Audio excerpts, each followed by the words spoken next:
Buenos días, compañeras, compañeros, buenos días. Me da mucho gusto saludarlos, darles nuevamente la más cordial bienvenida a la Flaxo. El día de hoy pues estamos iniciando esta segunda sesión presencial de la especialidad. En esta ocasión, bueno, tienen ustedes el programa, se los comento brevemente. Habiendo ya visto temas de inclusión y de equidad, iniciaremos, ahorita ya la conocen, pero de todas maneras, pues, formalmente la presentación de la maestra Maura Rubio. La maestra Rubio nos brindará una conferencia sobre derechos humanos en la educación, en el contexto vigente, actual, ¿no? Donde ya la educación, como todos ustedes saben, es reconocida como derecho humano constitucionalmente. Y después tendremos una conferencia del doctor Pedro Flores Crespo. El doctor Flores Crespo es un investigador de la Universidad Autónoma de Querétaro, antes estuvo en la Iberoamericana, pero es un investigador incansable, colega nuestro,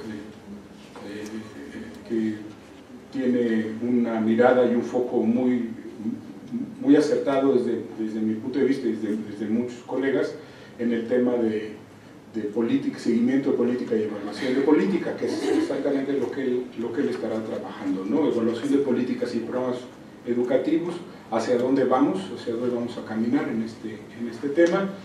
Y terminaríamos las conferencias de hoy con una conferencia de la maestra Tsitsi Morán, de la construcción de un sistema de aprendizaje a lo largo de la vida, de un estudio que ella hizo desde el Banco Interamericano de Desarrollo sobre las trayectorias educativo-laborales para los jóvenes que egresan de nuestros sistemas educativos. Es un estudio que verán ustedes, es muy interesante, ¿no? Y la propuesta es muy interesante. La tarde, después de la comida, tendrán su reunión con sus asesores, y el día de mañana lo dedicaremos en la mañana hasta la hora de la comida en un taller sobre diagnóstico estratégico y análisis de información, que nos ayuda a poner un piso parejo para todos en la elaboración final de los trabajos, documentos de cada uno de ustedes. Así es que, sin más, bueno, pues Maura, muchas gracias por aceptar la invitación. La maestra Maura Rubio es la coordinadora de educación a distancia de la Flaxo, pero además es especialista en análisis de política pública y política pública educativa particularmente, y en la visión de la política pública desde el ámbito de los derechos humanos. Ha hecho mucho trabajo y mucha reflexión al respecto. Entonces, pues Maura, muchas gracias, y como hacemos en esto, te dejo la mesa. Gracias a todos, y que tengan buen día. Gracias, Lorenzo. Muchas gracias. Pues buenos días. ¿Cómo están? Bueno, es un gusto estar con ustedes para conversar un poco sobre el tema de la educación desde la perspectiva de los derechos humanos, ¿no? Quisiera pues que pensáramos un poco en esta mañana, o para iniciar en el marco de esta especialidad en política y gestión educativa, digamos, en el referente o en el marco de los derechos humanos, a la luz del cual, digamos, las cuestiones de la política y la gestión educativa adquieren un particular significado. Si bien la educación siempre ha sido, sabemos que ha sido considerada como algo, permítanme decirlo así, algo bueno, algo que trae beneficios. Hoy en día, esta educación, pues no solo hay que impartirla por los beneficios que trae, sino además porque se trata de una cuestión de derechos humanos. Y los derechos humanos tienen una fuerza, digamos que obliga pues a cumplirlos. Entonces aquí tenemos una doble cuestión. Por una parte tenemos las, digamos, bondades de la educación y lo bueno que es que la gente reciba educación, que la gente acuda al sistema educativo, y por otra parte tenemos el asunto de la importancia de la educación en el marco de los derechos humanos.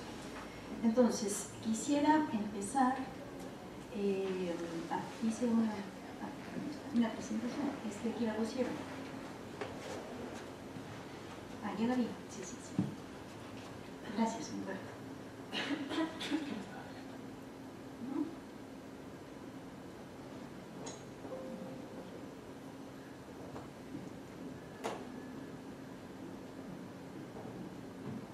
Muchas gracias.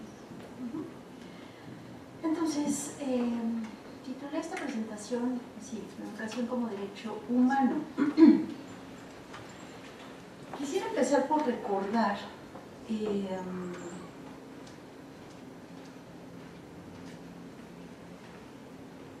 la cuestión de los derechos humanos en la Constitución Política de los Estados Unidos Mexicanos. Todos sabemos que hubo una reforma constitucional fundamental en el año 2011. Pues en esta primera tabla, en esta primera ilustración, ¿cómo decía la Constitución, el artículo primero de nuestra Constitución? Y hay que tener presente que, bueno, una Constitución, como su nombre lo indica, aquello que nos constituye.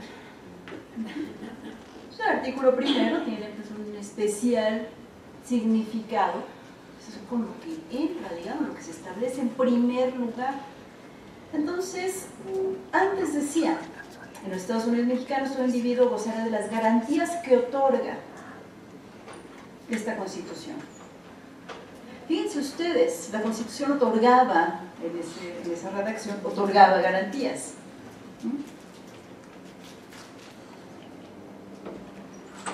El texto, después de la reforma de 2011, dice, en los Estados Unidos Mexicanos, todas las personas gozarán de los derechos humanos.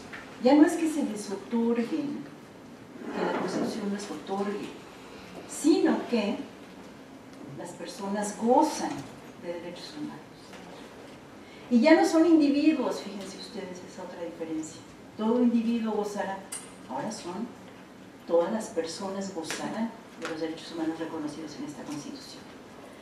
Pero además dice, y en los tratados internacionales.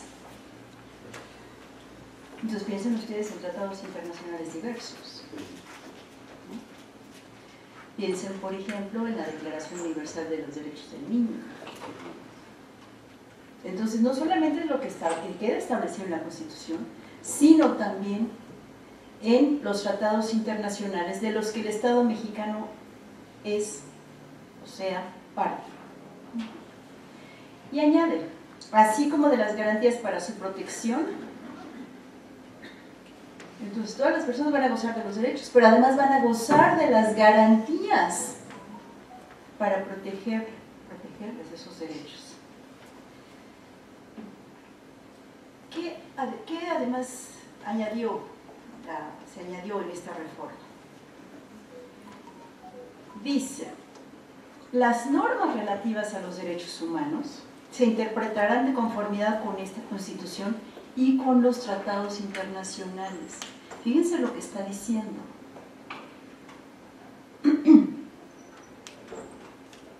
Favoreciendo en todo tiempo a las personas la protección más amplia pues, de dichos derechos. Entonces, ¿qué tenemos? Ahora tenemos un primer artículo constitucional pues, que garantiza que todas las personas van a gozar de estos derechos y que además se favorecerá la protección más amplia de los derechos humanos. Y añade algo fundamental. Todas las autoridades en el ámbito de sus competencias tienen la obligación, todas las autoridades. Y eso quiere decir todas las autoridades. Desde luego las autoridades educativas son autoridades. Y son todas las autoridades. A todos niveles. Todas las autoridades en el ámbito de sus competencias, es decir, a todos niveles. Tienen la obligación de promover, respetar, proteger y garantizar los derechos humanos de conformidad con los principios de universalidad, interdependencia, indivisibilidad, progresividad. Entonces, ¿qué tenemos aquí? Tenemos una transformación en el artículo primero constitucional, una transformación radical. Ahora este es el marco legal, el marco supremo, pues que nos constituye, digamos, como nación, como Estado. ¿Qué pasó con el artículo tercero constitucional? El artículo tercero, y seguramente estamos más familiarizados con este artículo tercero, que decía antes, todo individuo tiene derecho a recibir educación. Eso sigue diciendo, sigue diciendo esto. Todo individuo tiene derecho a recibir educación. La educación, bueno, el Estado impartirá educación preescolar, primaria y secundaria. La educación preescolar, primaria y secundaria conforman la educación básica. Ese primer párrafo sigue vigente. Pero en 2011 se modificó el siguiente párrafo. Si antes decía, la educación que imparte el Estado tendrá a desarrollar armónicamente todas las facultades del ser humano y fomentará en él a la vez el amor a la patria y la conciencia de la solidaridad internacional en la independencia y en la justicia, a ese párrafo se le añadió y fomentará en él a la vez el amor a la patria, el respeto a los derechos humanos, y etc.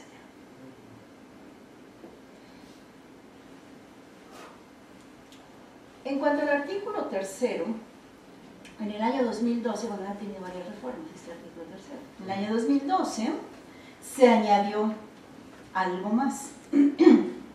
Dice de nuevo, todo individuo tiene derecho a recibir educación, etc. La educación preescolar, primaria y secundaria conforman la educación básica.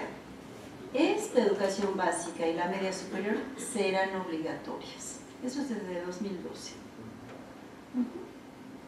En 2013 se añade: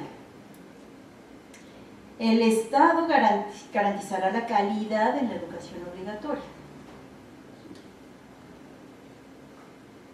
de manera que los materiales, métodos educativos, la organización escolar, la infraestructura educativa y la idoneidad de los docentes y directivos garanticen el máximo logro de aprendizaje de los educandos. Y se añadió también en 2013 que la educación, bueno, algunos de los incisos del título segundo, contribuirá a la mejor convivencia humana a fin de fortalecer, dice, el aprecio y el respeto por la diversidad cultural, la dignidad de la persona, la integridad de la familia, la convicción del interés general de la sociedad, los ideales de fraternidad e igualdad de derechos de todos, evitando los privilegios de raza, religión, grupos, sexos, individuos y, inciso D, será de calidad con base en el mejoramiento constante y el máximo logro académico de los educandos.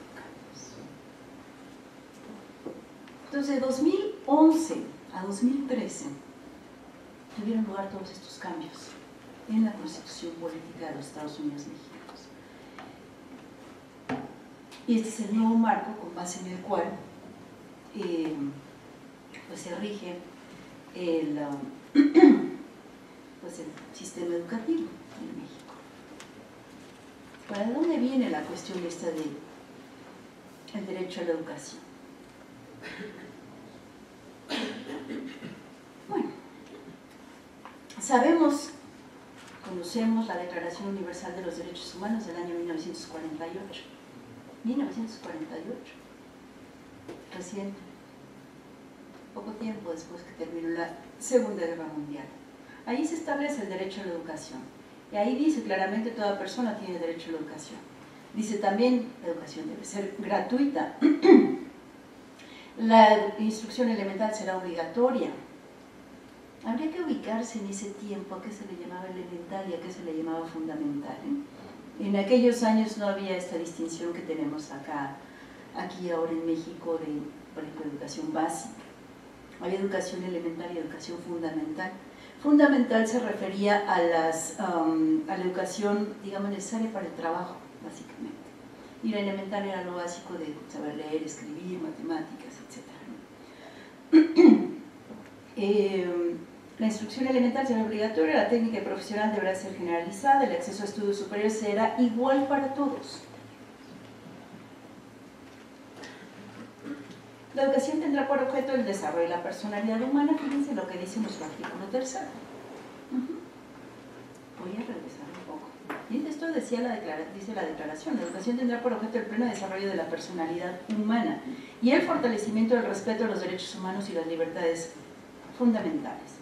Favorecerá la comprensión, la tolerancia, la amistad entre las naciones y los grupos étnicos religiosos, promoverá el desarrollo de las actividades de las Naciones Unidas para el mantenimiento de la paz.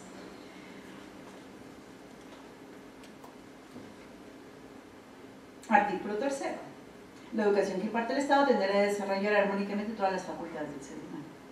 Sí, hay una gran semejanza entre nuestro artículo 3 y postulados de la Declaración Universal de los Derechos Humanos en relación los relativos al derecho a la educación. Luego añado aquí algo más que a menudo pasa inadvertido, que es el último inciso que dice: los padres tendrán derecho preferente a escoger el tipo de educación que habrá de darse a sus hijos.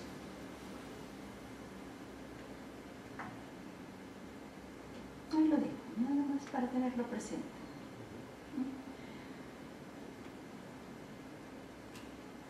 Después, dice la Declaración Universal de los Derechos Humanos: todos los seres humanos nacen libres, iguales en dignidad y derechos, y dotados como están de razón y conciencia, deben comportarse fraternalmente los unos y los otros.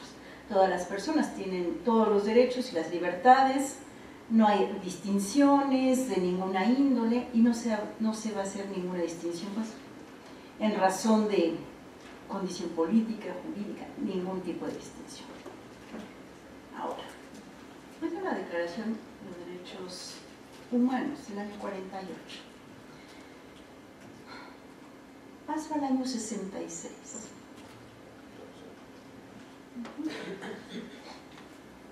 En el año 66 se estableció este Pacto Internacional de Derechos Económicos, Sociales y Culturales. Este pacto surge de la necesidad de darle seguimiento al cumplimiento de las disposiciones de la Declaración Universal de Derechos Humanos. Este es un pacto, este es un instrumento internacional o es un tratado internacional. Es uno de los tratados a los que, según la Constitución Política de los Estados Unidos Mexicanos, digamos, estamos sujetos.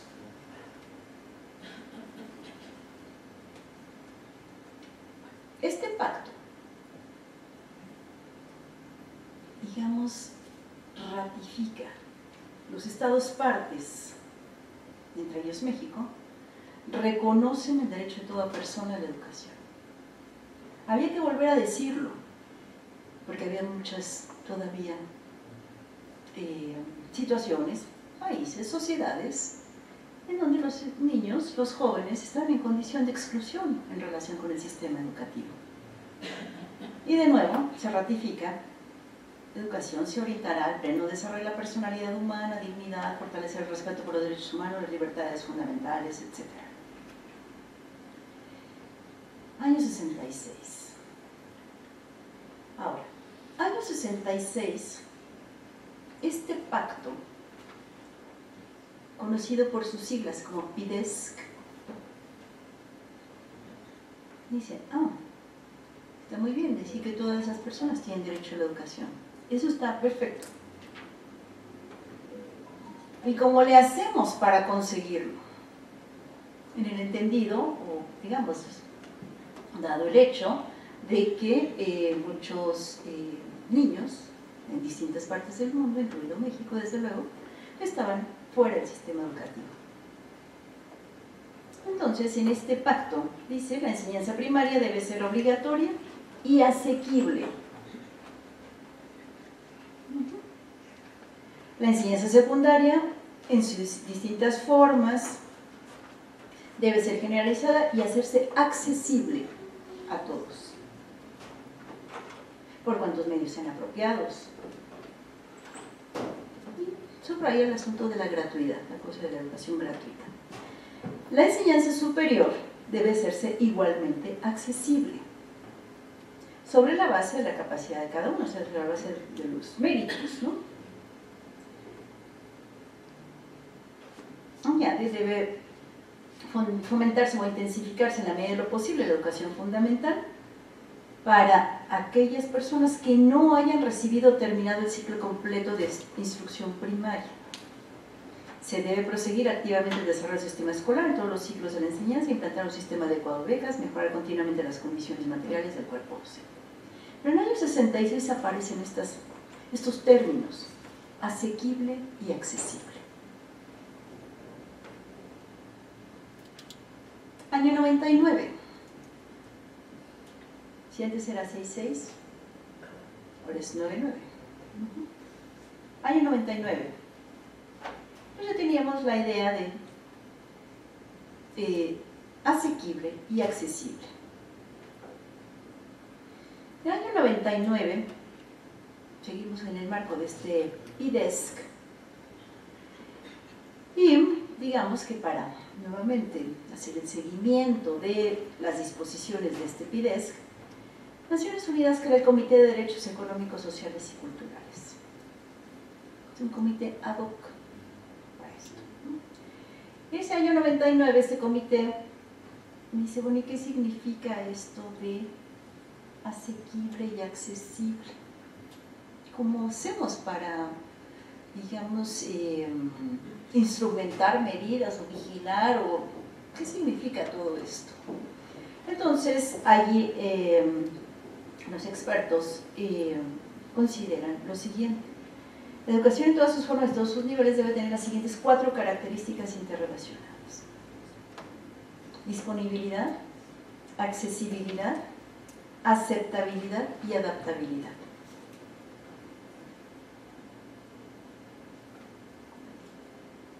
Hoy en día, estos 4 términos son utilizadas por el INEE, por ejemplo, para hacer la evaluación de la calidad de la educación.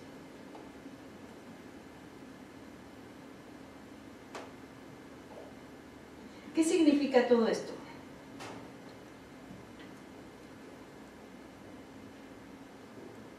Aquí hay unas láminas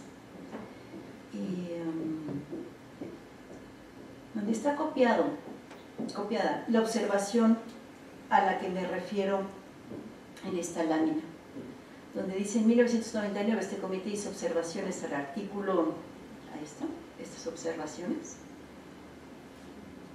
Aquí está copiado el texto de las observaciones.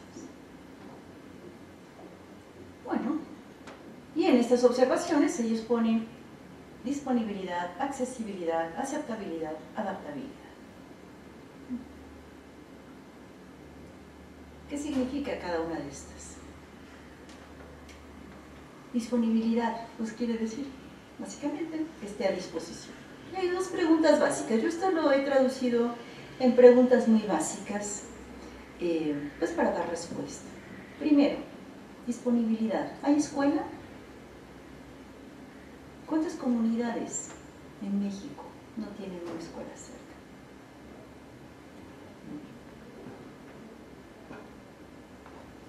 Y la siguiente, disponibilidad. ¿Qué significa? ¿Hay condiciones de trabajo? Pero bueno, sí, sí hay escuela, pero no hay condiciones de trabajo. ¿Qué significa no haber condiciones de trabajo?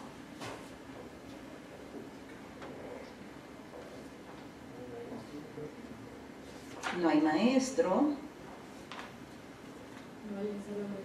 no hay un salón de clases, no hay mobiliario, no hay techo, no hay piso, no hay tele a veces en las telesecundarias, ¿no? no hay televisor en las telesecundarias. Eso significa disponibilidad. Accesibilidad. Accesibilidad hace referencia a no discriminación, accesibilidad material y accesibilidad económica. ¿Perdón? Entonces, accesibilidad, digamos, tenemos la escuela disponible, hay escuela, pero ¿hay barreras para el acceso? Hace referencia a la discriminación. Entonces, ¿qué tenemos? Situaciones en las que, por ejemplo, se presenta alguna forma de discriminación. ¿Qué formas de discriminación han conocido ustedes en el sistema educativo? Tales que hacen inaccesible el acceso a la escuela. Económica, el género. La religión, la etnia. Cuestiones religiosas en México son relativamente frecuentes. Los exámenes de admisión también son un instrumento.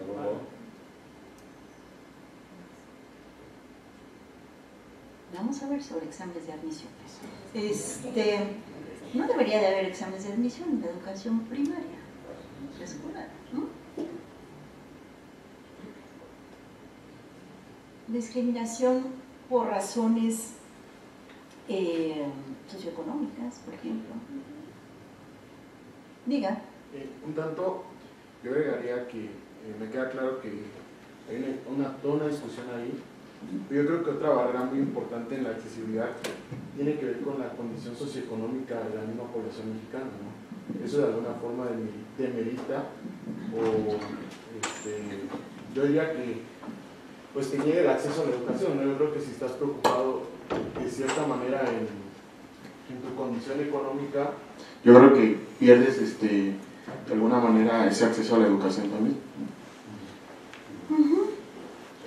Así es. Accesibilidad, digamos. Un poquito de complemento a lo que señala el compañero, creo que tiene razón. Fíjese que nosotros hicimos un estudio en bachillerato, pues está el altísimo nivel de deserción que hay, y en parte uno de los elementos que se detectaron en el diagnóstico hecho por estas investigadoras de nuestra universidad fue el hecho de que la propia vivienda de los estudiantes, ellos carecían de un espacio adecuado para hacer sus tareas, por ejemplo, ¿no? Porque sabemos que a veces las condiciones mismas de la vivienda pues no le permitían a los chicos tener una mínima biblioteca, un lugar para estar ellos en paz y poder estudiar, ¿no? Y esto era, por pequeño que fuera, era un elemento de verdad de capital importancia para estos adolescentes para tener un bajo rendimiento escolar e incluso desertar. Gracias. Accesibilidad. ¿Qué les parece accesibilidad para personas con discapacidad motriz, por ejemplo? Con alguna discapacidad motriz. Entonces, si tenemos escuela, vamos a suponer que hay condiciones de trabajo, pero puede haber barreras para el acceso. Adaptabilidad. Hay escuela, hay actividades, digamos, no hay barreras para el acceso, digamos. Pero, digamos, la propuesta educativa está adaptada, el proceso de aprendizaje es significativo, es de interés, es pertinente, es relevante y sobre todo diría yo pertinente.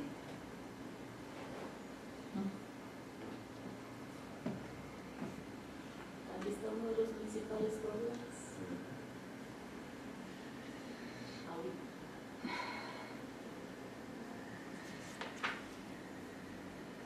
Y digamos que en esto de adecuado, adaptado, pertinente, pues hay cantidad de situaciones, ¿no?, que se presentan en el sistema educativo, tales que pues hacen o presentar digamos, una propuesta educativa, un proceso de aprendizaje pues inadecuado. Entonces me gusta citar un ejemplo. Me tocó ver, y ustedes seguramente conocerán tantos otros ejemplos. Pero en algún momento, hace varios años, en la península de Yucatán, me tocó visitar algunas escuelas. En alguna de estas escuelas, bueno, hacía un calor tremendo. Punto 1. Punto 2, la escuela no tenía vidrios, tenía estas persianitas de madera. Punto 3, la maestra estaba ahí haciendo un esfuerzo enorme, un calor tremendo, una escuela bastante, digamos, en una comunidad bastante pobre, ¿no? Y la maestra haciendo el esfuerzo importante por enseñarles a los niños el tema de cómo cuidarse de ciertos riesgos. Yo le estaba viendo el tema de los sismos. Entonces les explicaba a los niños acá bien cansados, adormilados, ¿no? La maestra hacía el esfuerzo por ver. Y entonces dijo la maestra en algún momento dado, dijo la maestra: bueno, aquí la península nunca tiembla, pero si temblara, habría que retirarse de los vidrios. No volteando. Bueno, aquí la escuela no tiene vidrios.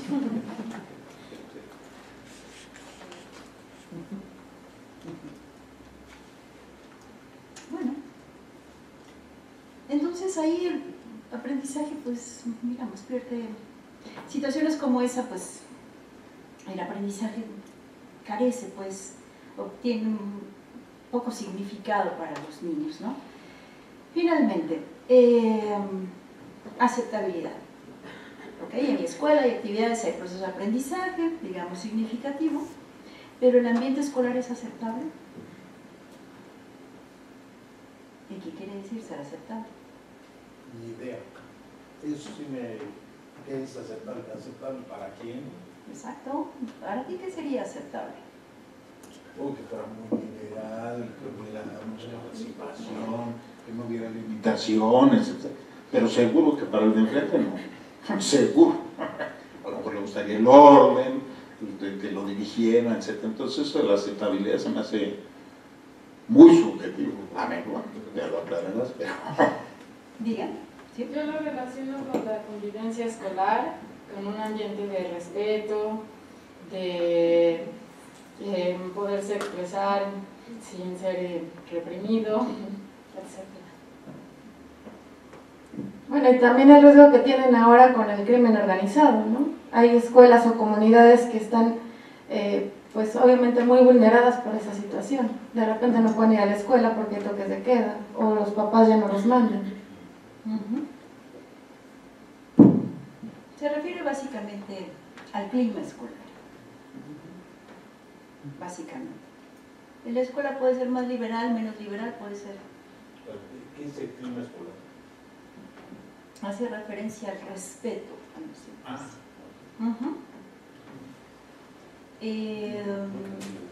Hay una serie de cuestiones enteramente sí subjetivas aquí, sí.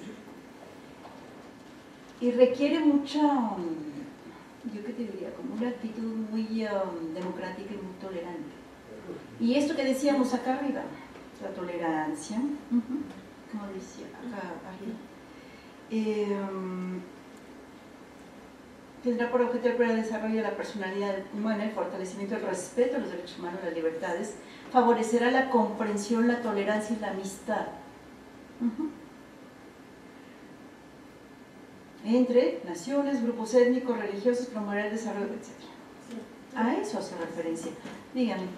De hecho, actualmente hay un programa nacional de convivencia escolar y justamente pues marca la importancia que hay de cómo resolver los conflictos dentro del salón de clases con tus compañeros, ser principalmente respetuoso y las mínimas normas de convivencia social, ¿no? El saludo, pedir la palabra, escuchar a quien tiene la palabra.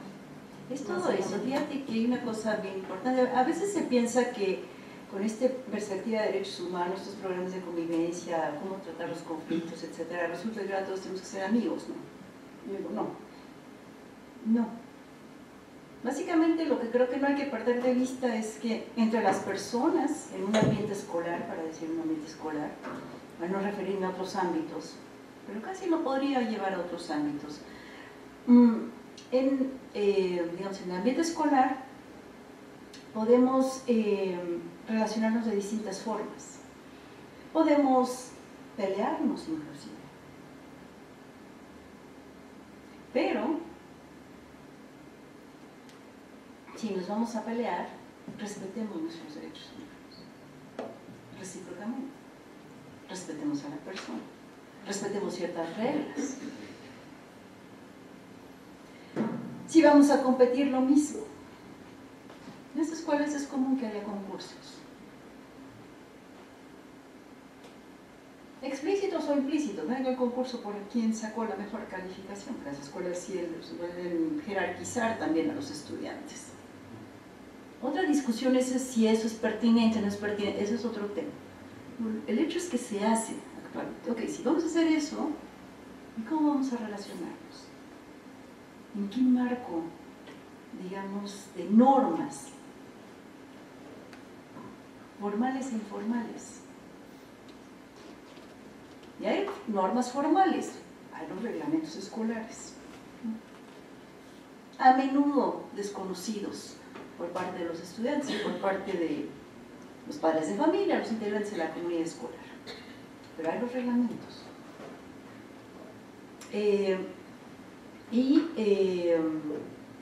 Y las reglas informales, ¿cuáles reglas vamos a establecer? ¿Qué vamos a permitir y qué no permitimos en un ambiente escolar determinado?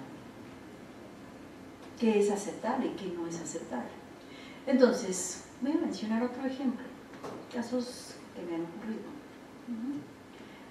Está este caso de este joven de secundaria, que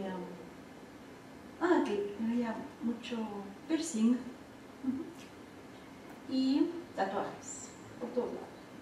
Y un corte de pelo poco convencional, digamos así. Y color en el pelo y así. Entonces llegó a la escuela y entonces ahí el profesor, pues no. Y los compañeros no les gustaba la apariencia de este joven. Y claro, entonces el maestro le dijo al joven, quiero hablar con tu papá, con tu mamá, vengan a hablar conmigo. Pues sí, él llegó al día siguiente el papá, tanto o más tatuado que su hijo, y con tanto o más piercing que su hijo. ¿Eso es aceptable o no es aceptable? ¿Debería la escuela, digamos, rechazar a este joven porque tiene esa presentación, esa regla?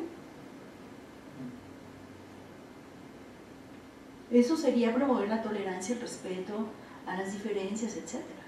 Y no hay ninguna regla que se sepa, es un reglamento escolar que ya está prohibida la entrada de chicos que vean con piercing.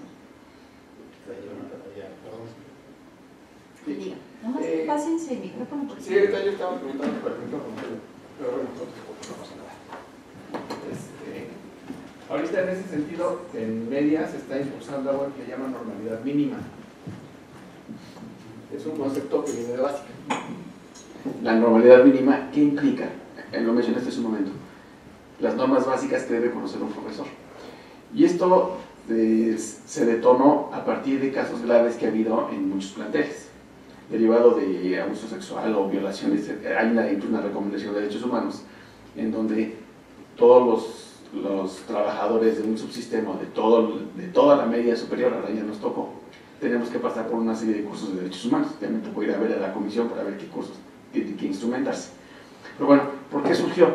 Porque hay un caso de abuso en donde el plantel no sabía qué hacer. O sea, ¿a quién denuncia? ¿A quién le dice la víctima? ¿A quién se dirige? ¿Al maestro? ¿Al prefecto? ¿Al director? ¿Al subdirector? Entonces, al empezar a buscar qué hacer en casos atípicos, este fue un caso extremo, pero en casos atípicos cualquiera, no hay ningún protocolo. O sea, todo el mundo actúa por intuición de que, pues dile al prefecto, dile al director, dile al subdirector, y ellos también están limitados, por eso hay una serie de programas de formación directiva que incluyen todo ese tipo de cosas. Entonces, dentro de la normalidad mínima, se incluyen cuestiones de que el reglamento del salón de clase, la clase empieza a la hora que debe empezar, y son 50 minutos, y termina cuando debe terminar porque viene el otro profesor, que también tiene sus 50 minutos. En los planteles donde se pasa lista, que se pase lista, donde es un requisito. Que haya las listas, por ejemplo, que el profesor disponga de la lista del grupo. Ese tipo de condiciones que tienen que ver también con condiciones de trabajo, pero que implican con la normalidad, cuál es la reglamentación y qué debe hacer, cómo se documenta. Entonces, todo este tipo de cosas derivado de que no hay ninguno. Todo el mundo llega y en la escuela tiene usos y costumbres y se mueve por usos y costumbres. Entonces, en un plantel o en una región se hace algo y en otra no. Entonces era muy difícil estandarizar. Entonces la intención era estandarizar, pues darle una normalidad mínima. Que conozcan primero la ley general, que conozcan el reglamento escolar de ese subsistema, que conozcan el reglamento de ese nivel educativo, que conozcan el reglamento de esa región, porque hay incluso particularidades estatales o regionales. Entonces, esa es la mínima que tiene que ver con la operación de la escuela. A eso se refiere, que tiene que ver con eso de ambiente escolar, en donde trata de normarse, que esas condiciones son las mínimas para que opere regularmente un plantel. En cuanto a lo de los piercings, sí hay una reglamentación en muchos planteles, hay un uniforme. El uniforme implica ciertas condiciones, corte de pelo, tipo de ropa, largo de falda, en fin, ese tipo de cosas que sí limitan, es la norma que existe en ese plantel. Limita o no, pues entonces el alumno tiene la opción de irse a otra, pero bueno, eso es lo que tiene que aplicarse en términos de normalidad, con esa lógica. Gracias. Y hay, bueno, ¿quiere decir algo? No, una cosa, que que trataste lo del uniforme. Hace 10 días, cuando estaba haciendo mucho calor ahí en Inglaterra, se presentaron los chavitos a la escuela de shorts, está prohibido venir de shorts, se presentaron de falda el otro día. ¿Tienen la impresión francesa? Ni tanto que mal santo al hombre, pero pensemos también en otro tipo de cosas, porque está muy relacionado con la educación obligatoria en el país. Pero pensemos, por ejemplo, en los planteles militares, ¿no? Y yo digo, bueno, pues ahí hay otra norma que a lo mejor ellos pueden interpretar como respeto, una cosa que para nosotros no es respeto, como invasión de ciertas peculiaridades privadas de uno que ahí no lo son. Y entonces también, eso, ¿qué selecciona? Si eso lo juntáramos con el derecho de los padres a mandar a sus hijos a donde mejor lo prefieran, bueno, si se van a adaptar a esas normas, entonces sería adaptabilidad también por parte de los tutores.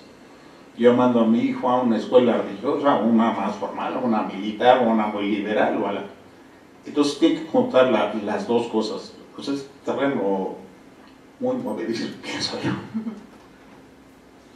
Sí, son terrenos movedizos, pero fíjate que, bueno, más allá de esas ya singularidades, cuando uno mira la situación educativa en distintos países en el mundo, disculpe, ¿quiere decir algo? Sí, pero le espero a que... No, diga, adelante, diga.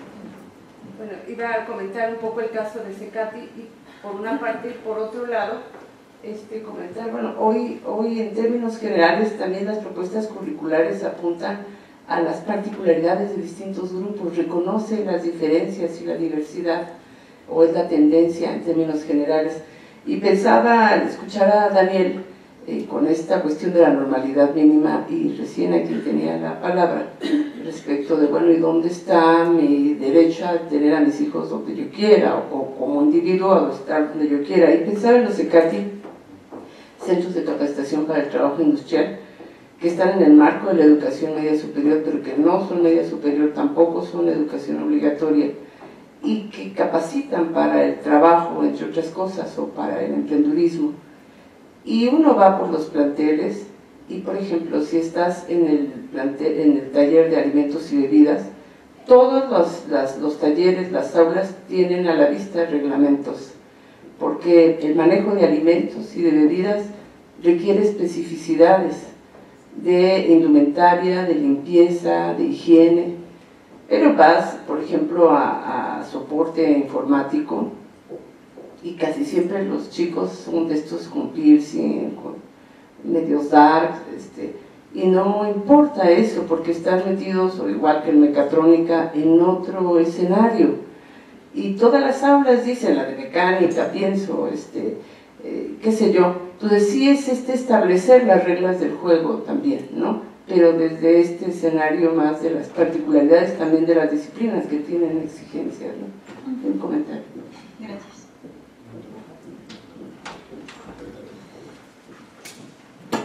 Retomando un poco lo que aquí dicen los compañeros, nosotros yo también vengo de un contexto de educación superior. En el reglamento de titulación se estipula que los chicos ya cuando se titulan pues deben ir con el pelo corto, con las mujeres sin maquillaje, ya saben, una imagen pues conservadora de algún modo, ¿no? El tema es de que sí, en estos tiempos que corren ya hemos tenido 2 casos en la universidad donde yo laboro de chicos que han apelado a su derecho humano al principio de libre desarrollo de la personalidad, justamente diciendo no me puedes imponer, o sea, no, yo tengo derecho a mi imagen, son adultos obviamente, y han obtenido a su favor. Tenemos un ombudsman universitario y han obtenido ya 2 casos de pues permitírseles que su título ellos aparezcan con sus piercings y eso se llaman aretes de esclavo también. Entonces es su derecho, ¿no? Simplemente lo comento por esto que comentaba la doctora, ¿no? La superioridad de las normas jurídicas de los tratados internacionales.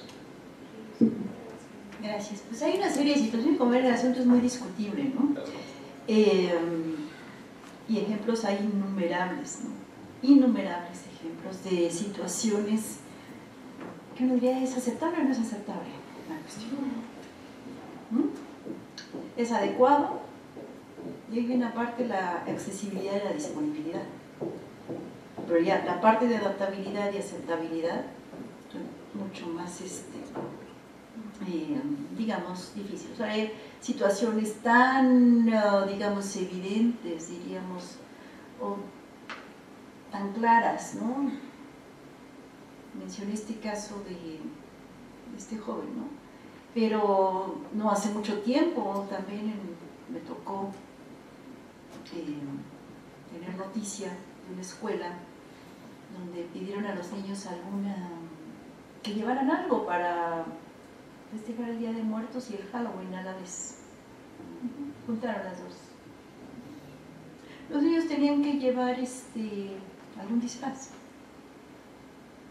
Pero además les pidieron que llevaran, digamos, algo para compartir. Estos niñitos de quienes tuve noticia, resulta que eran niñas muy pobres. Nos pidieron ayuda para llevar alguna aportación, entonces les ayudé personalmente, les ayudé en pan de muerto. Bueno, llevaron su pan de muerto. ¿Qué pasó? Pasó que en la escuela los quisieron sacar del salón porque no tenían 5 pesos para pagar el atole. Entonces dice uno, a ver eso. Desde luego llevaron ahí un disfraz súper sencillo, ¿no? Pero porque no tenían 5 pesos para pagar el atole. Entonces olvídate ya, son cosas, situaciones tan claramente inaceptables que dices, bueno, ¿dónde está el derecho a educación en este país? Te estoy hablando de una primaria pública, ¿no? Entonces, evidentemente inaceptables, efectivamente. Bueno, sigamos adelante. Y son temas, todo esto, son temas realmente para la reflexión. Hay algunas cosas que son muy evidentes. Bueno, no hay escuela, bueno, no hay una escuela, ¿qué tenemos que hacer? Hay que poner una escuela. O hay que ver la manera de que estos chicos vayan a la escuela, ¿no? Tengan acceso a la escuela. No hay condiciones de trabajo, no hay problema, ya tenemos escuelas al 100. El programa, ¿no? Y otras medidas de política, pues, que se toman para mejorar la infraestructura escolar. Como quiera, digo yo, más o menos, como quiera, conseguimos resolver esas cuestiones materiales básicas. Digamos, es lo menos difícil, creo yo, de resolver. Sería lo menos. Pero ya todo lo que viene después realmente va complejizando el asunto. El asunto de la adaptabilidad, si el proceso de aprendizaje es significativo o no, llevado a un extremo, hay quien opina que en la escuela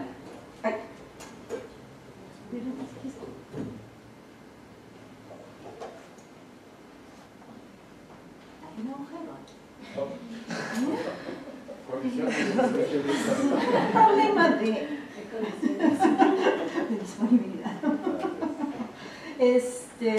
Decía que, sí, que como quiera resolvemos estas primeras cuestiones, pero lo que viene más abajo, la adaptabilidad y la aceptabilidad, pues son cuestiones mucho más discutibles, ¿no? Debatibles, en fin.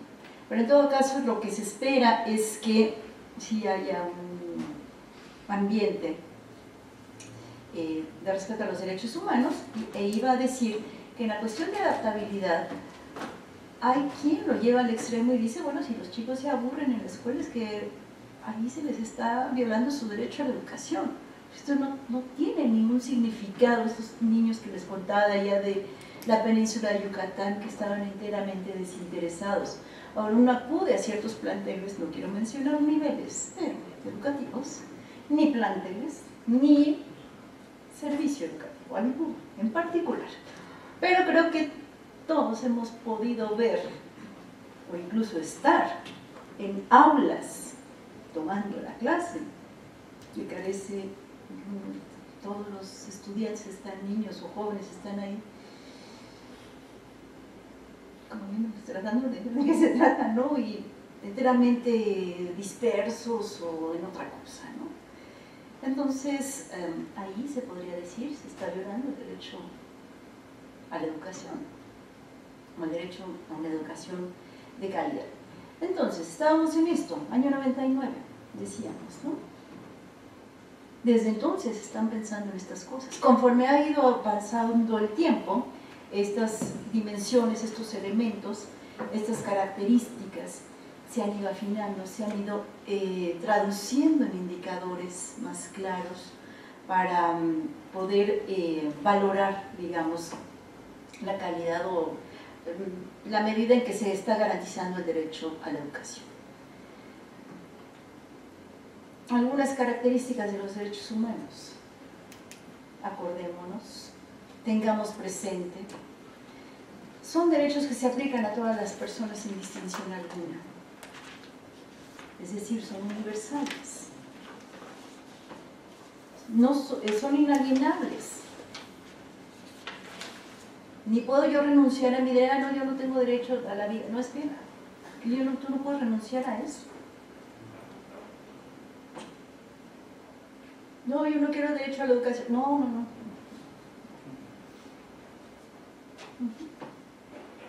Tampoco se le puede cancelar a nadie. Derecho a la libertad, no, espera, no, o sea, no te puedo cancelar tu derecho a la libertad. Ni puedes renunciar a él. Son indivisibles e interdependientes. Esto es una cosa muy importante. Los derechos humanos están relacionados entre sí de tal forma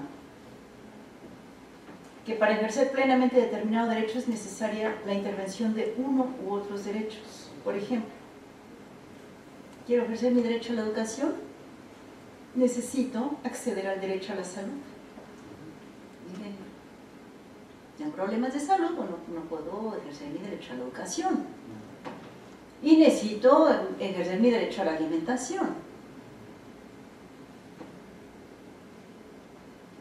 Entonces, cuando uno mira el conjunto de derechos humanos, resulta que son indivisibles. No es que, sí tengo que garantizar el derecho a la educación. El de salud no, pero tiene que tener los dos, o los tres, o los cuatro. Y lo mismo hace con el tema de la violación de uno de los derechos humanos, afecta directa o indirectamente el ejercicio de uno u de otros. Violación del derecho a un medio ambiente sano, por ejemplo. Pues no tienes un ambiente sano, en este caso, por ejemplo, hoy mencionaba de las situaciones de seguridad en las escuelas, ¿no? No tienes un ambiente sano, eso en términos, digamos, de seguridad, pero no tienes un ambiente sano en el sentido más de orden ecológico, porque resulta que la escuela está al lado de la mina donde están extrayendo mercurio, por ejemplo, o alguna otra sustancia tóxica. O tienes al lado la planta procesadora de basura, y eso te deja un aroma intolerable. O tienes un ruido constante, porque fíjate que ahí pasa el tren, la contaminación misma. Entonces todo eso, tienes falta de un ambiente saludable, entonces no puedes ejercer plenamente el derecho a la educación, porque a pesar de que tienes todo esto, disponibilidad, accesibilidad, teoría, pues resulta que tienes un problema de aceptabilidad, ¿no? Por ejemplo. Entonces, los derechos humanos tienen que considerarse como un conjunto inseparable, ¿no? Lo que implica que no hay jerarquía entre derechos humanos, no hay uno más importante que otro. Entonces no se puede priorizar el cumplimiento de uno u otro.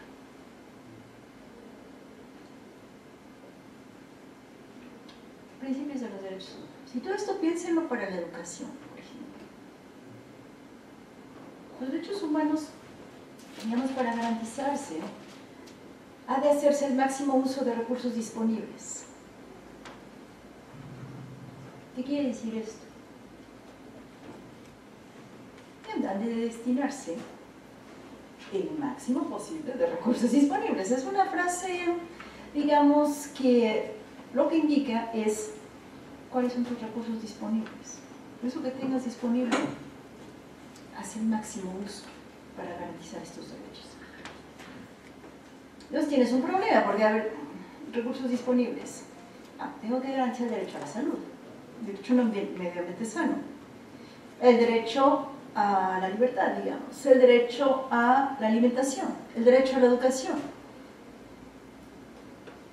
¿Y cómo le hacemos? Ahí tenemos un problema. Pero es un principio, digamos, de los derechos humanos. Luego, hay que haber suficiencia para alcanzar niveles mínimos de bienestar. Pues vamos por lo básico.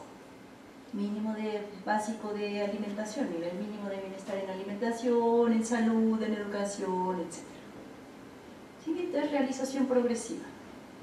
¿Qué quiere decir realización progresiva? Pues que vamos avanzando, aunque sea poco a poco, pero vamos avanzando. No, que ahorita tenemos la educación, digamos, primero teníamos la primaria obligatoria, luego tenemos el preescolar obligatorio, luego tenemos la media superior obligatoria. Realización progresiva no, sería lo contrario a realización progresiva, decir, no, ahora media superior ya no. Ya habíamos llegado a media superior, no, ya no. Bueno, no estamos progresando, estamos yendo para atrás. Que no haya retrocesos, lo mismo. No discriminación, igualdad, transversalidad e integralidad, esto ya lo hemos visto, ¿no? Todos somos iguales, son derechos transversales, son inseparables. La participación ciudadana, la idea de que para el cumplimiento, la garantía de los derechos humanos, los ciudadanos han de participar. Entonces, hay quien lleva esto también y opina que entonces, digamos, para garantizar el cumplimiento de los derechos humanos, los ciudadanos tendrían que participar. Transparencia, acceso a la información y rendición de cuentas. Bueno, todo esto fue llevado, todas estas cuestiones, cuando decíamos hace un rato,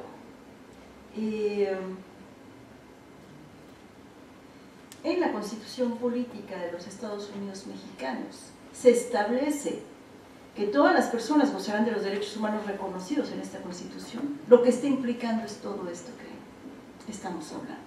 Y fíjense el compromiso pues, que adquiere, digamos, se adquiere en nuestro país. Y fíjense lo que dice acá abajo: todas las autoridades en el ámbito de sus competencias tienen la obligación de promover, respetar y garantizar los derechos humanos. Acá abajo. Y acá dice de conformidad con los principios de universalidad, interdependencia, creo que ahora ya entendemos qué queremos decir con interdependencia, indivisibilidad y progresividad. Fíjense lo que está diciendo. En consecuencia, el Estado debe prevenir, investigar, sancionar y reparar las violaciones a los derechos humanos en los términos que establezca la ley. Fíjense lo que dice la Constitución. Debe prevenir, investigar, sancionar y reparar.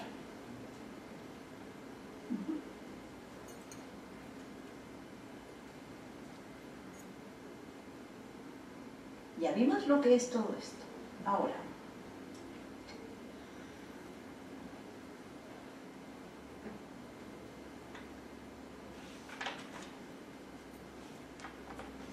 accesibilidad.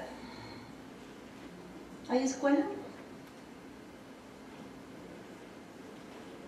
Pues para casi el 30% de los niños que deberían estar en un preescolar, fíjense que no hay escuela. Porque la cobertura es del 72%. Entonces tenemos un 28% de los niños a quienes se les está violando el derecho de acceder al preescolar, es decir, a la educación obligatoria. En primaria, no, la cobertura es del 98.6. Todavía hay muchos niños que no van a la primaria, secundaria y media superior. Todos estos son la educación obligatoria.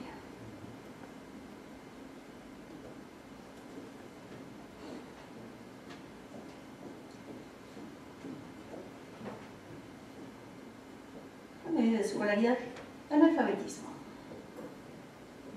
accesibilidad, disponibilidad, adaptabilidad. Pero tenemos una población todavía, digamos, de 5 millones de adultos que no saben leer y escribir.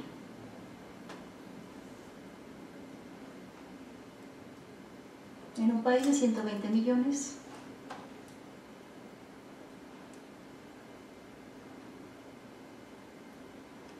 y tenemos 3.4 millones de mujeres que no saben leer y escribir. 3.4 millones de mujeres. 2.2 millones de hombres.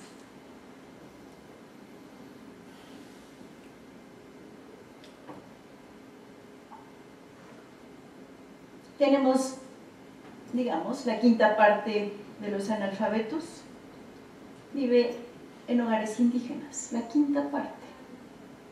La igualdad de derechos para todos. Y la quinta parte que vive en zonas de marginación alta.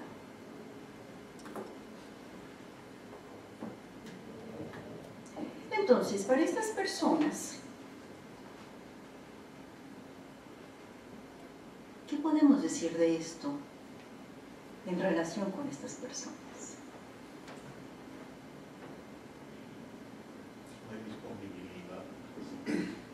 Ha habido discriminación, no ha habido accesibilidad material, no hay disponibilidad, no ha habido accesibilidad económica.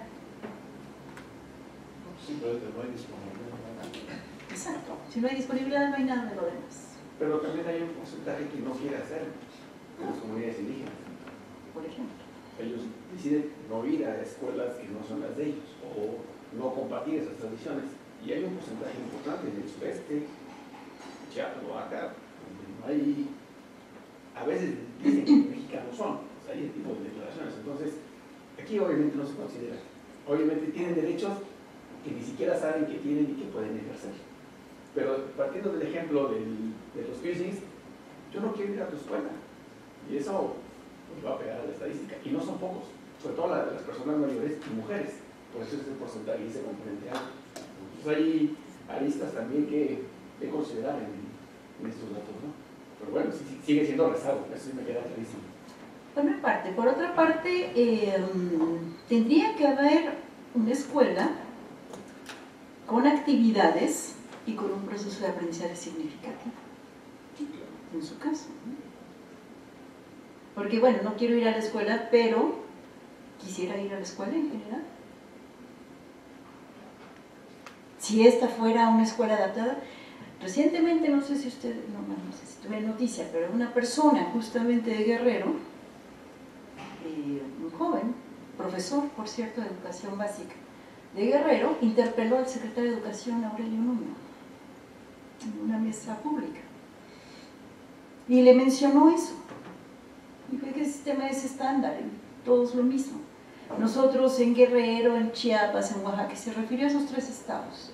Quisiéramos un sistema educativo más adaptado a nuestras necesidades, a nuestras comunidades, ¿no?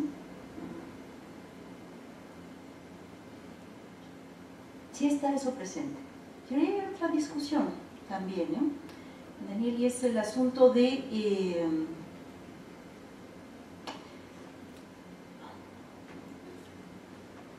es el asunto del proyecto de futuro. Y eso ya es una discusión, digamos, de otro orden. Es el asunto del proyecto de futuro en el sentido de que, bueno, te voy a poner otro ejemplo. Los ejemplos a veces ayudan. Otro ejemplo es el siguiente. Entonces, resulta que en la comunidad rural, ¿verdad? Entonces, aquí llegaron estas personas, promotoras del desarrollo, a consultarle a la comunidad y consultar con la comunidad qué quisieran ustedes aprender. Que querían hacer una propuesta educativa que fuera pertinente, adaptable, aceptable, accesible, todo lo que gusten. ¿Qué quieren aprender? La comunidad rural, marginal, rural, dije rural. Entonces ya estaban preparados para, no sé, dar clases de proyectos productivos, quizá algo, salud, algo, etc. Respuesta de la comunidad: queremos aprender inglés.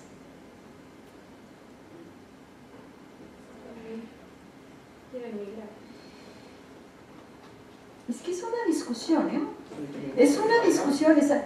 ¿Qué es lo que realmente las comunidades indígenas no quieren nuestro sistema educativo? ¿Qué quieren las comunidades indígenas?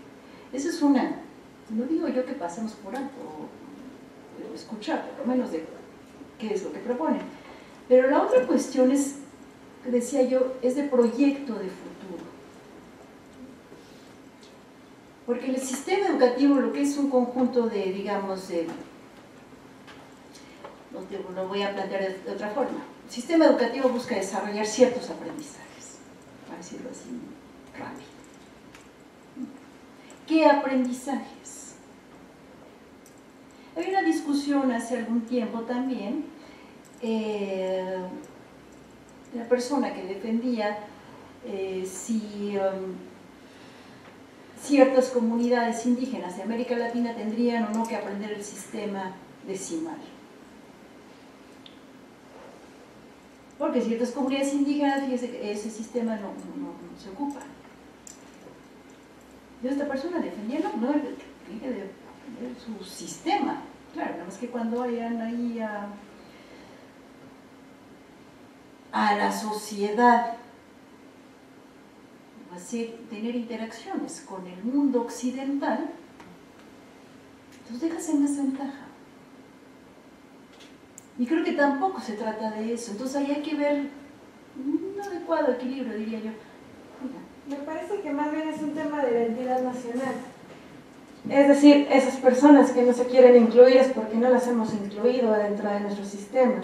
No vemos su forma heterogénea, no lo respetamos y queremos que se vengan a esta parte muy occidental que tenemos, que es una copia del modelo europeo, que no es la realidad indígena y que además hemos segregado, y que ese 8% que todavía sobrevive, si es que se le puede decir a esa forma como están viviendo sobrevivir, pues lo que quieren es ya no estar en esta parte, es decir, pues mejor migro, o mejor me voy a otra nación, o mejor hago como que estoy, pero que me vea lo menos que se pueda, ¿no? Es posible, no tenemos mucho que aprender, pero yo sí creo que hay algo muy importante que es el proyecto de futuro. ¿Es para qué el sistema educativo? ¿Qué se busca desarrollar con el sistema educativo? Y esa es una pregunta no solo para, digamos, desde el punto de vista de la política educativa. Para mí es una pregunta para cada uno de los especialistas en educación y muy en particular para cada profesor o cada maestro.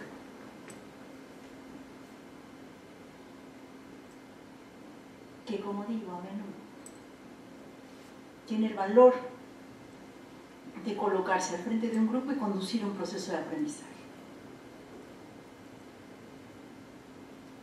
Se necesita valor, digo yo. Quienes están trabajando con jóvenes, con niños, con jóvenes, con adultos, con personas como ustedes, con chiquitos, como sea,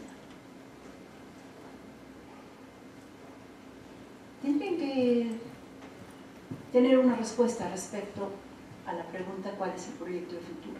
¿Por qué estamos aquí hoy? ¿Y qué aprendizajes buscamos desarrollar? Otra cosa es de qué forma, hacia dónde queremos conducir al grupo y a cada persona en lo particular. Entonces yo esa pregunta también se la haría a las comunidades indígenas. Y también plantearía,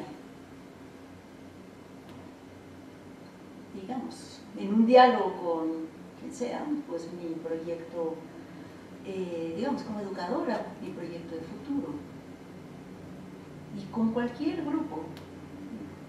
Piensen ustedes en, por ejemplo, en la educación que se imparte en los centros penitenciarios. ¿Qué proyecto de futuro?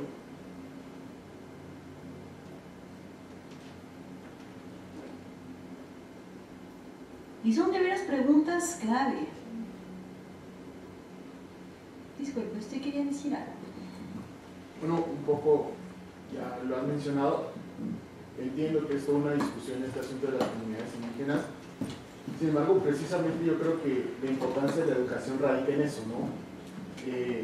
Un poco la respuesta que yo buscaría en términos educativos específicos tiene que ver con esta multiplicidad, ¿no? Yo creo que la educación tiene la obligación de atender a la multiplicidad, sea de género, sea de comunidades indígenas, etc. Yo creo que ya ahí la educación, y más en términos de derechos humanos, ya tiene una obligación, ¿no? Entiendo perfectamente también este argumento sobre la pregunta hacia el futuro. Sin embargo, también acá agregar un argumento acerca de política educativa que tiene que ver con en un primer momento con México y su pertenencia a la OCDE, ¿no? Me queda claro que en términos educativos se responde siempre a ciertos intereses, ¿no? Y la educación está partida, yo creo que por muchos intereses, y un tanto también los intereses de las comunidades indígenas están ahí, ¿no? Tal vez en menor medida o en mayor medida sea, pero yo creo que en un primer momento la educación tiene que pararse a ver y atender esta multiplicidad, ¿no? Digo, estoy pensando en Oaxaca, ¿no? Ya lo mencionó el compañero, Oaxaca tiene 570 municipios, ¿no? Entonces ya de entrada ahí yo creo que hay todo un conflicto.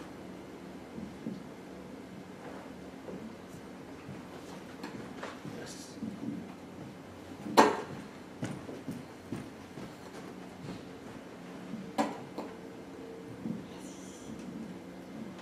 Bueno, retomando el tema de proyecto de futuro, yo lo voy a trasladar a la discusión filosófica, ¿no? Por ejemplo, Kant argumentaba que uno de los errores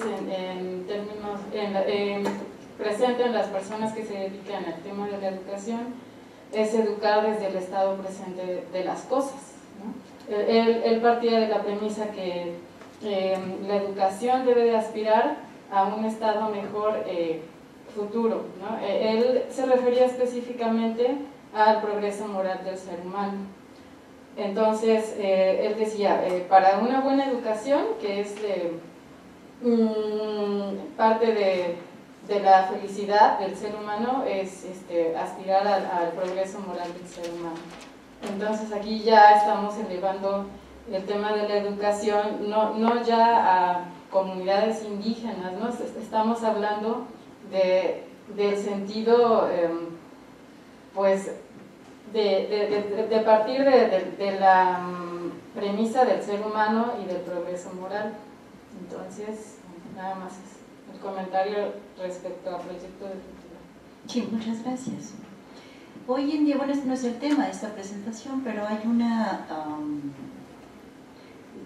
propuesta, digamos, de cuáles son los aprendizajes del siglo XXI. ¿Qué necesitamos saber? ¿Qué necesitan saber las comunidades indígenas en el siglo XXI cuando tienes un problema de calentamiento global, por ejemplo, un problema de contaminación, un problema de desigualdad en el mundo entero, un problema de pobreza? Frente a esas situaciones que atraviesan en realidad todas las clases sociales, vean cómo llovió ayer en la Ciudad de México. Y esa situación, tienes una situación de incertidumbre de futuro, un problema de inestabilidad laboral, un problema de migraciones, problemas de inseguridad pública, comunidades indígenas desplazadas, por ejemplo, o comunidades rurales desplazadas, por distintas razones. ¿Qué necesitan saber los niños indígenas frente a todo eso? Cuando yo digo proyecto de futuro,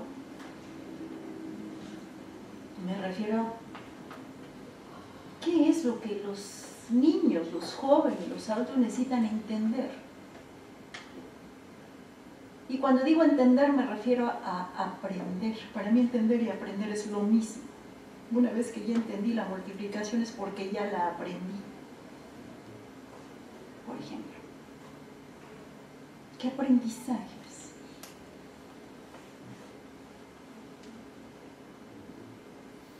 Y en esos aprendizajes entra esta perspectiva de los derechos humanos.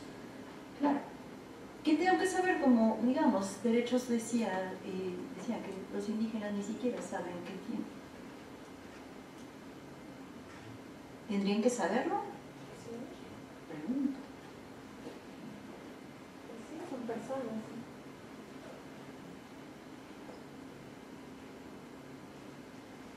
Entonces ahí es toda una cuestión, digamos, llevado, digamos, más a fondo. De pronto nos plantea una serie de cuestiones a todas las personas que nos dedicamos a la educación. Desde luego, decía yo, a los maestros, a los profesores. Yo diría en primer lugar, que somos quienes estamos interactuando con los niños, con los jóvenes, con los estudiantes. Me gusta decir la palabra en general.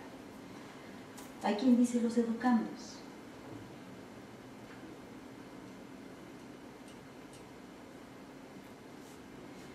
Con quienes desde luego toman las decisiones de gestión de los sistemas educativos en sus distintos niveles. Pónganse en los zapatos de un supervisor escolar, de un director o un subdirector del sistema educativo del Estado, de un secretario o un subsecretario.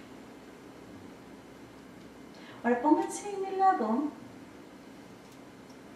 de quien hace la evaluación. ¿Qué vamos a evaluar?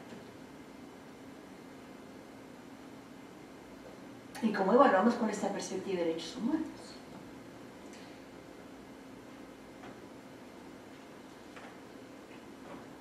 Yo nos replantea, o nos hace revisar por lo menos, bueno, ¿qué digo de quienes diseñan contenidos educativos, planes, programas, libros de texto? Súper importante, a veces decimos, no hay problema, vamos a meter la materia de derechos humanos, sí. Historia de los derechos humanos, todo empezó en la Roma antigua. Así vienen los libros, ya los he visto. O más allá. O más allá. Y luego la Declaración Universal del año 48.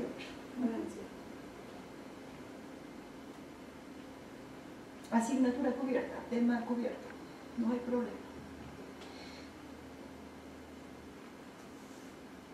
Pero realmente no se puede, eso es lo que estamos buscando, eso es lo que nos resuelve, eso es lo que nos va a garantizar el cumplimiento del derecho a la educación, el respeto a los derechos humanos, etc.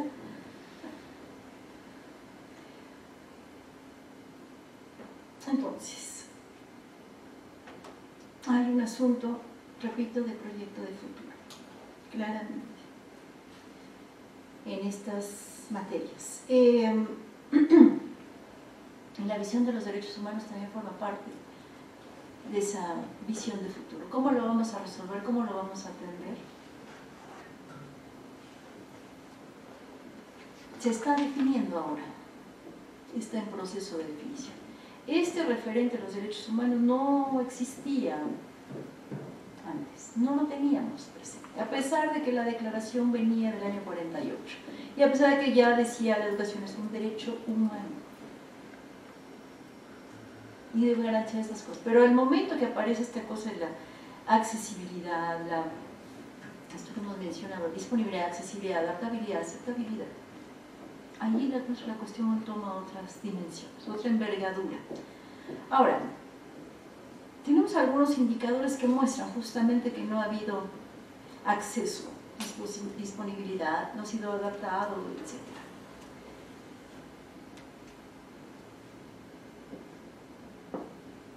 Tenemos una serie de información, algunos datos sobre las condiciones de las escuelas, por ejemplo, ¿no?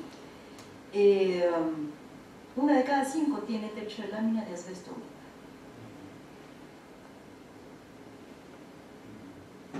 De estas 5% son privadas.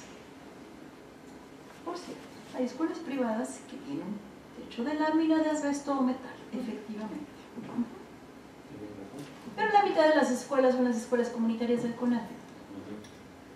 ¿Sabemos todos lo que son las escuelas comunitarias del CONAFE? ¿Hay alguien que no sepa?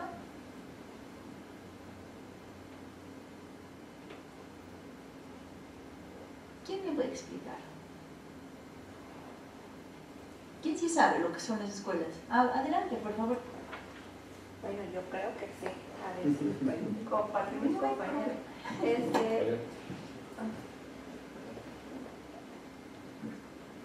Gracias.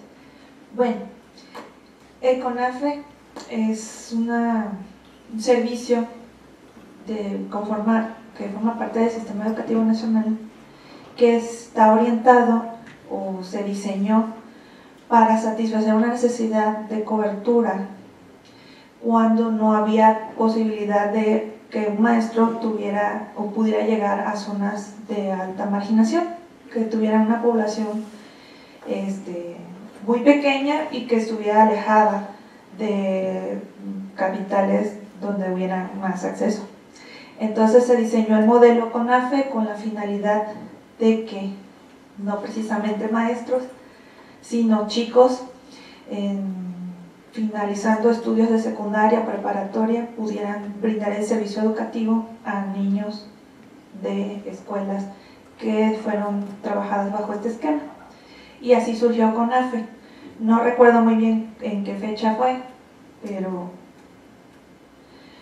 ya tienen quizá como más de 50 años, si no me equivoco. A partir de ahí hasta la fecha es el servicio que ha brindado esas oportunidades de acceso a este tipo de escuelas.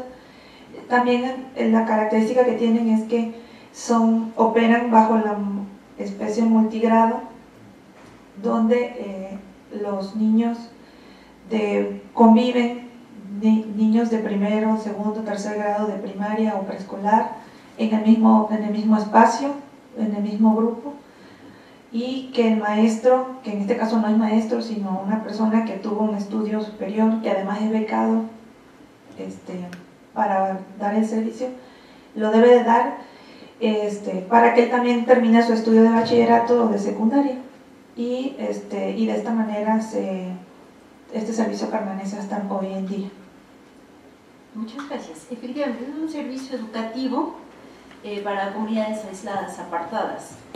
Y básicamente lo que son las escuelas estas son ¿Perdón? Multigrado. Ah, sí, son multigrado. Efectivamente. Y todo lo que está diciendo es que las escuelas, sí, escuelas, o sea, ¿cómo se llama? Sí, las instalaciones donde se imparten estos que se denominan cursos comunitarios de CONAFE y que están en las comunidades más apartadas, ¿no? Pues carecen de las condiciones mínimas, ¿no? Tienen techo de lámina, asbesto metal, ¿no? La mitad de las escuelas comunitarias de CONAFE. ¿Qué significa esto? Que en las comunidades más marginadas del país el servicio educativo es de menor calidad o de menor disponibilidad. Dígame. Nada más para precisar la precariedad del servicio. Comentaba la compañera que CONAFE tiene como 50 años, más o menos, un poquito más. Supuestamente es un servicio provisional, porque en algún momento iba a haber una escuela, pero tiene 50 años y no hay escuela. La mitad de las escuelas son comunitarias. Hay unitarias que es un solo profesor, bueno, un solo becario dando clase, o algunas que tienen 2 grupos, porque son más de 10 niños. Si en algún momento tienes ocasión de ver fotografías de CONAFE, está el grupo, están jugando en suelo de tierra normalmente, techo de palma, pared sin vidrios, y actividades están haciendo. Ves la foto y no identificas al maestro. No te das cuenta quién es por el tamaño de los jovencitos. Porque no es que sean niños de 6 o 7, son niños que no tienen primero, segundo, tercero, pero pueden tener 12, 13 o 14 años. A veces son mayores que el propio asesor. La única forma que te das cuenta es porque el asesor trae reloj o trae algo que lo identifica del resto, pero él tampoco va mejor vestido, porque además, para poder llegar a esa comunidad, la comunidad tiene que recibirlo, y él vive ahí durante un año y recibe una beca que le pagan al final del año. Entonces él, para que pueda continuar sus estudios casi siempre de media superior, acepta ir a atender un grupo a una comunidad alejada. Se supone que cerca de su espacio, pero no es la regla. Él vive, digamos, en una comunidad, en una zona urbana, y lo mandan a un pueblo que está a 20 kilómetros, pero caminando. O sea, no es un lugar donde lleguen en autopista, ni mucho menos. Son lugares que se miden en distancia con respecto, horas caballo, horas a pie, con respecto a la carretera más cercana. Entonces, para dar una ubicación, dices, comunidad tal está a 8 horas a caballo de tal cruce con el kilómetro, no sé qué. O sea, él va en camión, se baja ahí, no ves nada, y camina 8 horas hasta llegar al plantel, y allá vive. Allá está, porque no hay forma de que esté yendo y viniendo a su casa. Entonces recibe una beca que suelen pagársela muy a destiempo, entonces la comunidad lo recibe, muchas veces duerme en el mismo salón habilitado, que a veces es la mejor construcción del pueblo, o sea, porque se esmeran en hacer el menos feo, y él vive ahí, él duerme, despierta, empieza la clase, termina y se queda, y la comunidad le lleva alimentos, ¿eh? Ahí está el chavito, normalmente no más de un año, porque obviamente recibe su pago y se va. Tiene 50 años el modelo funcionando así. Ahora, ahí es una cosa bien importante que hay que mencionar, es que dijimos que en México hay ¿cuántos? 120 millones de habitantes. Una cuestión bien importante que no hay que perder de vista es, de estos 120 millones de personas, la quinta parte, ¿cuánto es la quinta parte de 120? 24. La quinta parte vive en localidades de menos de 2.500 habitantes. ¿Cuántos millones viven en localidades de menos de 2.500 habitantes?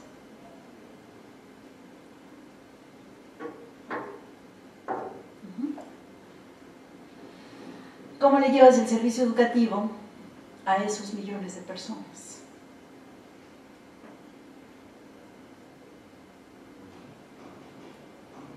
Por otra parte, voy a decir otro dato, que es casi 3/4 partes de las localidades del país, 3/4 partes de todas las localidades del país tienen menos de 100 habitantes. ¿Cómo llevas el servicio educativo allá? Entonces, el modelo tiene 50 años funcionando así.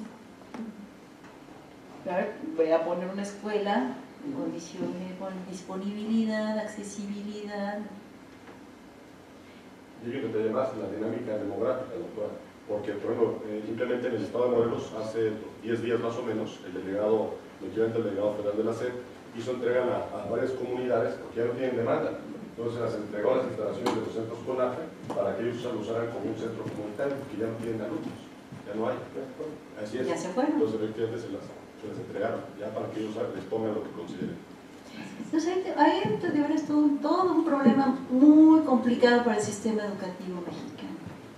Hicimos también accesibilidad y no hemos mencionado nada, pero ¿qué me dicen de la accesibilidad o la disponibilidad de educación superior? 35% de cobertura.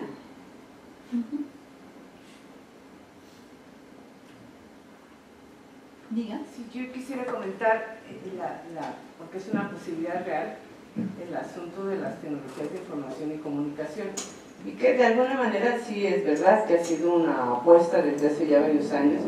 Y en términos de educación a distancia hay muchas historias que contar. Pero pensaba también en estas comunidades respecto de la accesibilidad. No recuerdo en qué año, 2000 algo, 4 o 5, se cae el satélite Morelos, ¿no? Se cae, yo digo entre comillas, y entonces rápidamente el ejército va a reinstalar las antenas de USAP para que los chicos, sobre todo de 16,000 telesecundarias, no se perdieran las clases, ¿no? ¿Y qué encontraron? Por ejemplo, encontraron telesecundarias con director, subdirectores, una plantilla de profesores, etcétera, que claro, no existían. Y por otro lado encontraron telesecundarias, por ejemplo en Sinaloa de Leiva, con lo último en tecnología, pavientadas, con todo, que no existía en nómina, porque estaba en la nómina del capo de la región, ¿no? Entonces, sirva pues el ejemplo de cómo, por una parte, efectivamente las tecnologías de información y comunicación pueden darnos escenarios, y ahí la lectura de Brunner es muy interesante, que nos ofrecieron en esta especialidad, no porque ya sea obsoleto, sino porque ha sido el resultado de esa incorporación de las tecnologías a la visión de lo educativo, y que tanto se han recuperado experiencias de uso de las tecnologías, ¿no?, al respecto. Es una posibilidad. En cuanto a CONAFE, solo quisiera abundar. Me llevó a pensar, cuando conocí a CONAFE, yo estaba en televisión educativa y nos mandaron a grabar programas de televisión de alguien allá en una comunidad, y ellos recibían a estos muchachos golondrinos, ¿no? El instructor, o sea, ni siquiera es que esté un año, esperaban que llegaran los niños migrantes que iban cosechando desde Oaxaca hacia el norte del país, y en un tránsito, y le decíamos, ¿pero qué le enseñas? Si solo están unos meses, ¿no?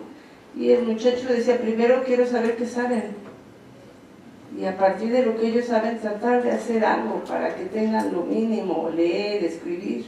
Entonces sí es mucho más, no es un espacio físico solamente, ¿no? Es el contexto en el que se mueven estos grupos, y que no siempre están interesados en aprender lo que se les quiera decir, ¿no? Pero bueno, cierro diciendo, creo que las tecnologías han sido una posibilidad, y en la lectura, por ejemplo, que nos ofrecieron, claro, es obsoleta, es de cierre del siglo XX, pero posteriormente la Núñez hizo un estudio a propósito del tema, donde se revelaban México y Brasil, lo hizo junto con la UNESCO, con la ISAC, si mal no recuerdo, como dos naciones que estaban promoviendo importantemente el uso de las tecnologías de información y comunicación para el caso de la educación superior.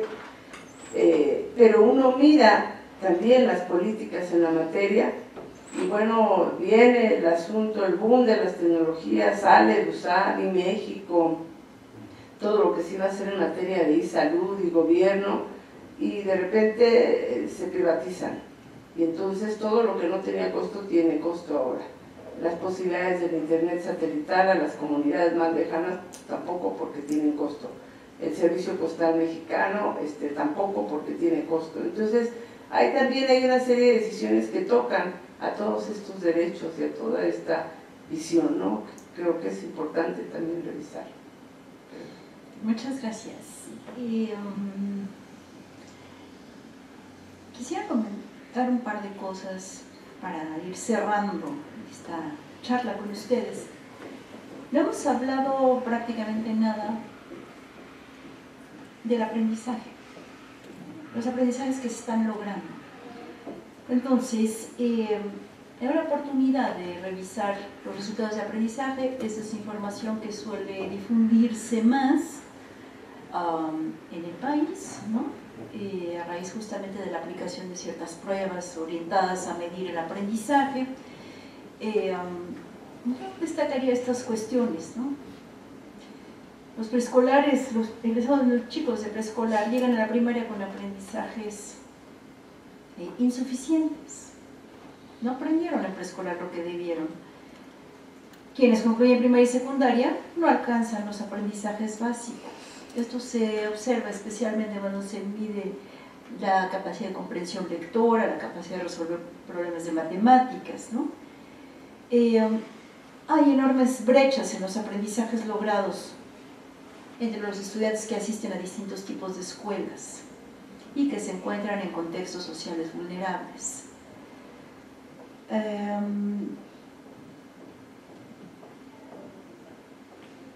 Se observa con todo, cuando uno mira los resultados de las pruebas estas estandarizadas, con todas las limitaciones que estas pruebas puedan tener,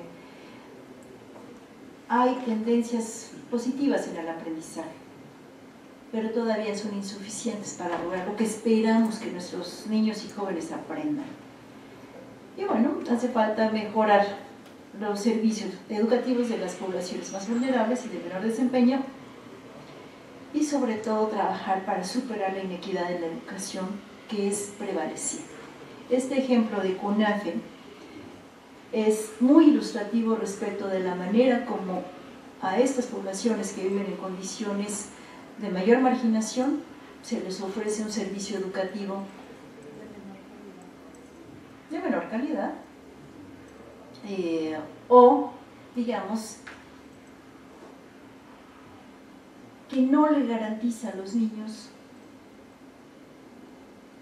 el pleno ejercicio de su derecho a recibir una educación de calidad tal como está establecida. Entonces, ahí está pues, en fin, este gran desafío. Quisiera mencionar esto. Maestra, yo quisiera decir una frase que se dice en CONAFE. CONAFE significa Consejo Nacional de Fomento Educativo. No habíamos dicho la definición. Es cierto lo de la definición, lo que acaban de mencionar de la educación que reciben, pero para CONAFE es la mejor posible que puedan recibir en las condiciones en las que estamos. Entonces, por eso lleva 50 años funcionando y a lo mejor le siguen otros 50 más.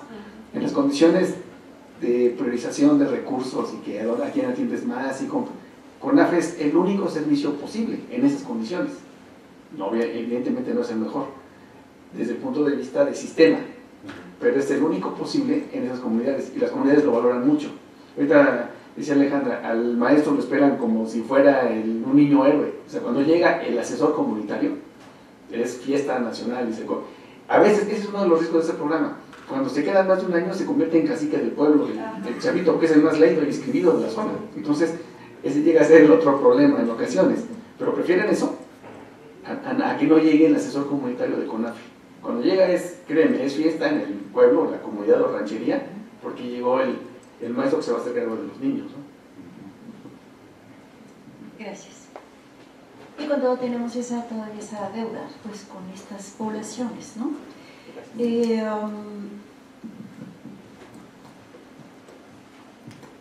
la pregunta es: ¿qué es lo que podría hacer un país como este para resolver eso? Estimada, perdone, ¿por qué no se sienta de este lado? Perdón. Siéntese de este lado, con confianza. Anda por ahí, no la veo. No, quería atravesar.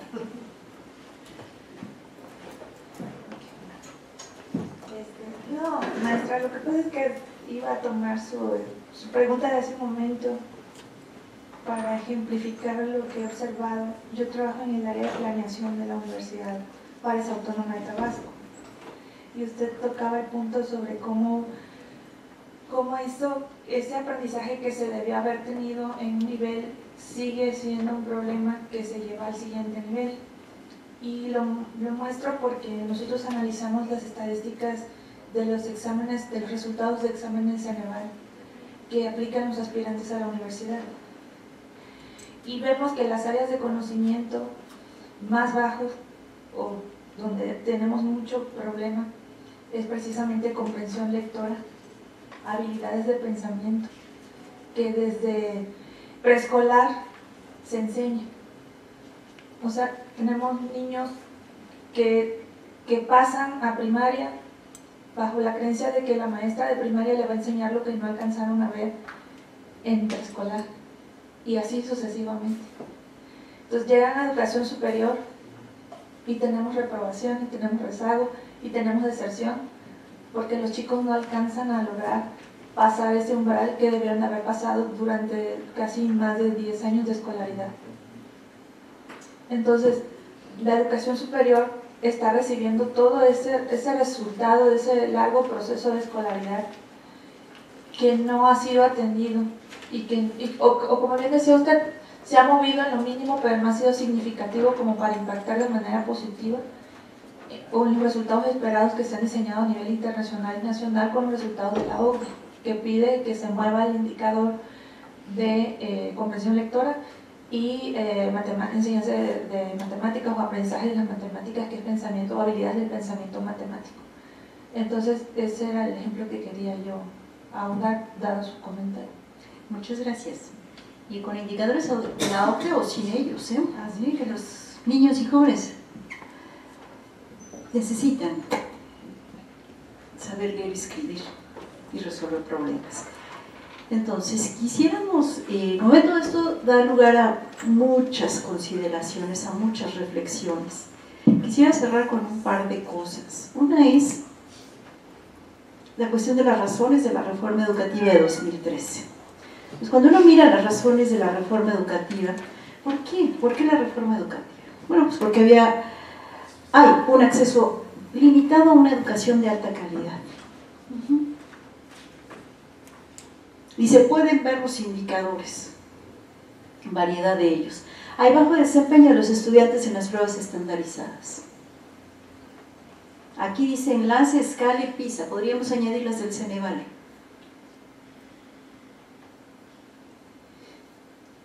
Carencia de estándares mínimos, y los exámenes de admisión. O los exámenes de egreso de la licenciatura, o los de ingreso, que diseña Ceneval. Carencia de estándares mínimos de funcionamiento de las escuelas y crecientes retos en la formación académica de niños y jóvenes. Falta de mecanismos para promover la participación social de las escuelas. Y esto es importante porque de pronto la escuela sola no puede con tanta cosa. Necesitamos de la comunidad que esté en derredor de ella.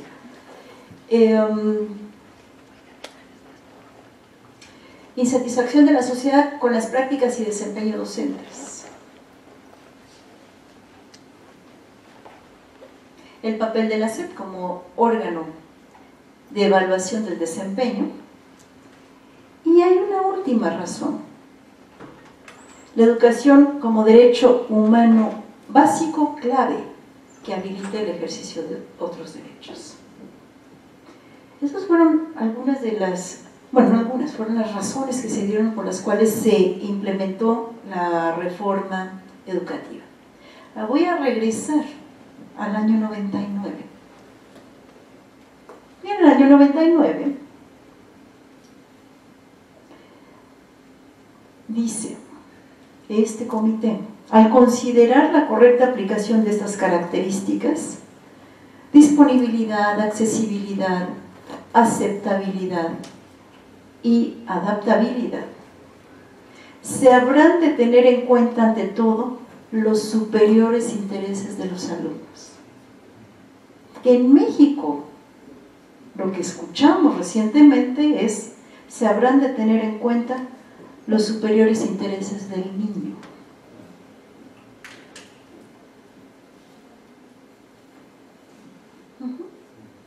aquí volvemos al tema del proyecto de futuro. Perdón, digo, los jóvenes no entran en ciencia. Iba a decir eso. Yo decía, aquí dice los alumnos. Acá dice los alumnos. Año 99. Los estudiantes es mejor palabra siempre. O educando si quieren, ¿no? Ahora, quisiera cerrar con esto último.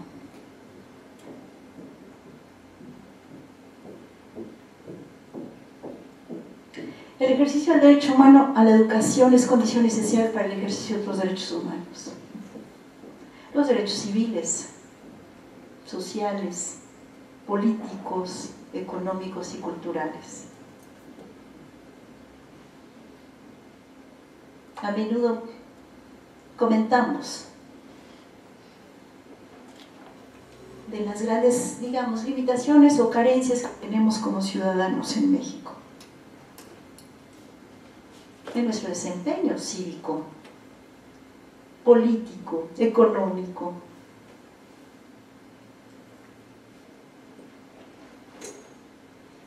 Pero difícilmente podremos ejercer plenamente estos derechos sin una educación básica de calidad mínima.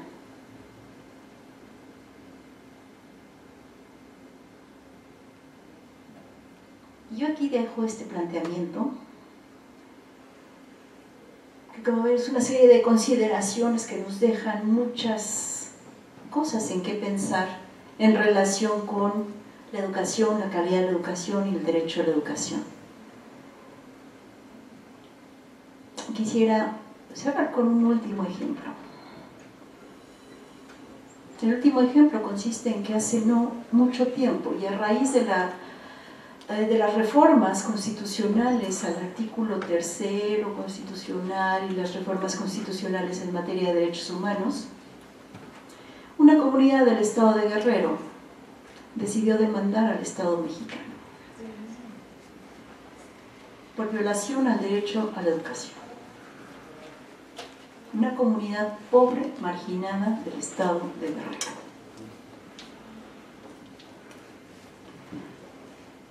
Donde dice acá, aquí,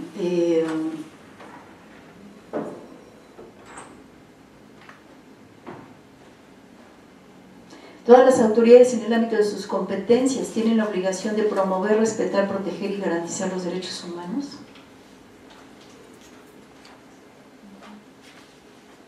Allí está la posibilidad de exigirle al Estado la garantía del derecho a la educación de calidad.